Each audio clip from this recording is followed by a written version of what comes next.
یہ میرے پاس ایک کاغذ ہے جی مسٹر چیئرمین. یہ خیبر پختونخوا کے پرائیویٹ اسکولوں میں جو کتابیں پڑھائی جاتی ہے اس میں انگریزی کا ایک سبق ہے 7 فولش men.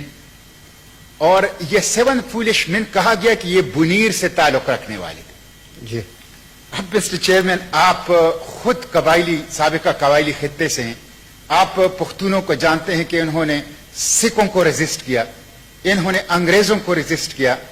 بنیر ایک ایسا ضلع ہے جس نے 1862 میں انگریزوں کے ساتھ امبیلے کی جنگ کی.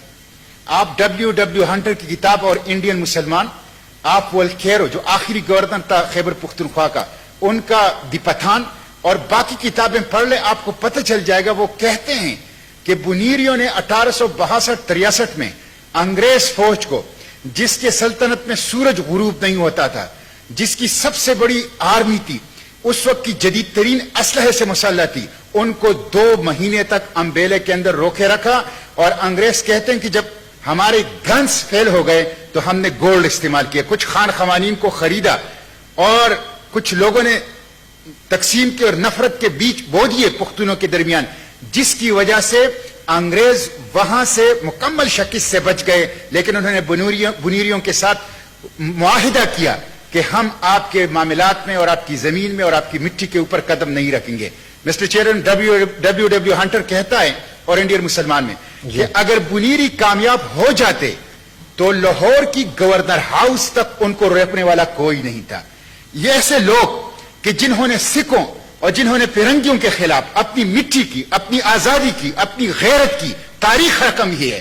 آج بھی اس غلامی کے دور کے اندر جب ہم ان کی تاریخ پڑھتے ہیں تو سر فخر سے اونچا کر لیتے ہیں. ان کے لیے نصابی کتب میں یہ انگریزوں کا طریقہ تھا کہ جو لوگ ان کے دشمن ہوتے تھے, جو ان کی غلامی کو نہیں مانتے تھے, جو ان کی تکبر کے سینگ کو توڑتے تھے, ان کے خلاف لطیفے مشہور کر لیتے تھے. لیکن ہمارے بچوں کو خیبر پختونخوا میں پرائیویٹ اسکولوں کے اندر ہم اپنے بچوں کو استعماری اینک سے تاریخ پڑھا رہے ہیں.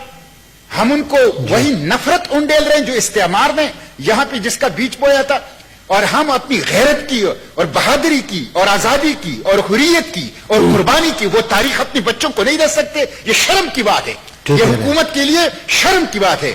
میں کسی پہ الزام نہیں لگانا چاہتا مسٹر چیئرمین, میں کہتا ہوں کہ اس کی انویسٹیگیشن ہونی چاہیے کہ اگر حکومت کی غلطی ہے اس غلطی کو لوکیٹ ہونا چاہیے, اگر اس پبلشر کی غلطی ہے اس کو لوکیٹ ہونا چاہیے, جو بھی ذمہ دار ہو اس کا تعین ہونا چاہیے, اسے کٹہرے میں ہونا چاہیے. اور اس طرح ایسے آپ کو پتہ ہے کہ بنیر پیر بابا کی سرزمین ہے اور تصوف کی سرزمین ہے, اور ان کی وجہ سے ملکان ڈویژن اور خیبر پختونخوا میں اسلام کی اور تربیت کی اور تزکیے کی روشنی پھیلی ہے. وہ جہاد کی, وہ حریت کی, وہ آزادی کی, وہ پختون روایات کی سرزمین ہے. اس لیے مسٹر چیئرمین اس کی انکوائری ہونی چاہیے. یہ کس کی غلطی ہے, کس کی کمزوری ہے, کس کی مجرمانہ غفلت کی وجہ سے یہ کام ہوا ہے, اور اس طرح کی چیزوں کا تدارک لوکیٹ بھی ہونا چاہیے, تدارک بھی ہونا چاہیے, اور آئندہ کے لیے اس سے بچا بھی جانا چاہیے. اس لیے میں چاہتا ہوں اس کو بھی کمیٹی کو ریفر کریں. جی سینیٹر صاحب, آپ کا دونوں آئٹم جو ہے متعلقہ جو کمیٹی ہے اس کو ہم ریفر کر دیں گے.